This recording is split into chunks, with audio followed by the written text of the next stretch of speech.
Good evening friends. নিশ্চয়ই বৃষ্টির দিনগুলো আপনারা সকলেই উপভোগ করছেন। আর আজ তো সানডে, সানডে মানে স্পেশাল ডিশ। নিশ্চয়ই দুপুরবেলা হয় মাটন, চিকেন অথবা বৃষ্টির দিন জন্য খিচুড়িও কেউ কেউ খেয়ে থাকতে পারেন।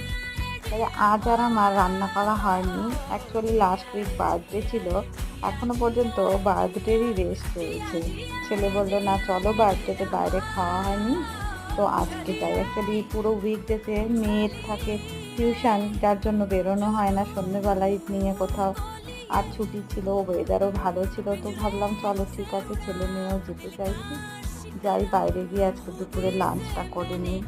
তো সেই জন্যই তিনজনে মিলে বেরোনো হয়েছিল।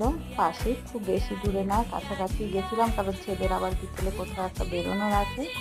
তাই এই 1টা 1:30 নাগাদ বেরোলাম, গিয়ে লাঞ্চ করলাম। পাশেই আমাদের সোদপুরে অসংখ্য রেস্টুরেন্ট, তার মধ্যে মেয়ের সবচেয়ে